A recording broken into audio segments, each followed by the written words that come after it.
So ನನಗೆ ಹೊಳಿತಾ ಇದ್ದದ್ದು ಒಂದೇ, ನಾನು ಕಲ್ತಿರೋ ಒಂದು ವಿದ್ಯೆ ಏನಿತ್ತು, ಭರತನಾಟ್ಯ ಕಲಿತಾ ಇದ್ದೆ, ನಾಟಕ ಕಲಿತಾ ಇದ್ದೆ, ಅವ್ರ ಕಥೆ ಹೇಳೋದು, ಅವನ್ನ ಕೂರಿಸ್ಬೇಕಲ್ಲ ಒಂದು ಕಡೆ. ಹಾಗಾಗಿ ನಾನು ಅವ್ರನ್ನ ಆಸ್ ಎ ಸ್ಟೋರಿ ಟೆಲ್ಲಿಂಗ್, ಹರಿಕಥೆಯ ವಿದ್ವಾಂಸನಾಗಿ, ಹರಿಕಥೆಯನಾಗಿ ಹರಿಯ ಕಥೆಯನ್ನ ಹೇಳ್ತಾ ಇದ್ದೆ. ನಾನು ಕೃಷ್ಣನ ಬಗ್ಗೆ ಹೇಳ್ತಾ ಇದ್ದೆ.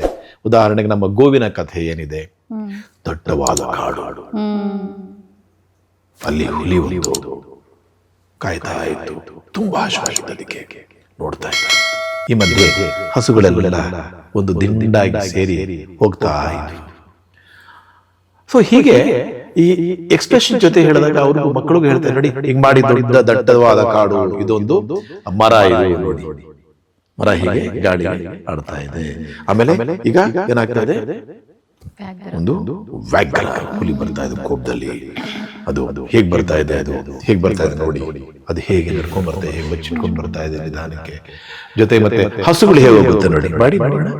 ಹಾಗೆ ಅವ್ರಿಗೆ ನನಗೆ ಅವ್ರೇನು, ನನಗೆ ಅದು ಮಾಡಬೇಕು ಅವ್ರನ್ನ ಬ್ಯುಸಿ ಇಡಬೇಕು ಅಂತ ಹೇಳಿ ನಾನು ಮಾಡಿಸ್ತಾ ಇದ್ದಾರೆ. ಪಾಪ ಎಷ್ಟೋ ಮಕ್ಕಳು ಇಂಟ್ರೆಸ್ಟಿಂಗ್ ಸ್ಟಡಿ ಏನಂತ ಹೇಳಿದ್ರೆ, ಅವ್ರಿಗೆ ಗೊತ್ತಿಲ್ಲದೆ ಕೈ ಎತ್ತಕ್ಕಾಗದವರು ಸಹ ಕೈಯಲ್ಲಿ ತುಂಬ ಟ್ರೈ ಮಾಡಿ ಅವರು ಒಂದು ಹಸುವಿನ ಕೊಂಬನ್ನು ತೋರಿಸೋದಕ್ಕೆ ಪ್ರಯತ್ನ ಪಡೋರು, ಬೆರಳು ಸಹ ಎತ್ತಕ್ಕಾಗದವರು ಆ ಒಂದು ಕೈ ಮೂಮೆಂಟ್ಸ್ನ ಮಾಡೋಕ್ಕೆ ಪ್ರಾರಂಭ ಮಾಡೋರು.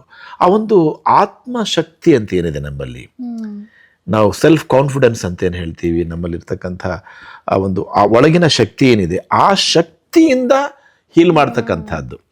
ಈ ಮೇಲಿನ ಶಕ್ತಿಯಿಂದ ಅಲ್ಲ, ಮೇಲಿನ ಏನು ಮುಲಾಮಿದೆ ಆ ಮುಲಾಮಿಂದ ಅಲ್ಲ, ಒಳಗಿನ ಮುಲಾಮಿನಿಂದ, ಆತ್ಮಶಕ್ತಿಯಿಂದ ಅವರು ಸ್ವಪ್ರಯತ್ನ ಮಾಡ್ತಾ ಇದ್ರು.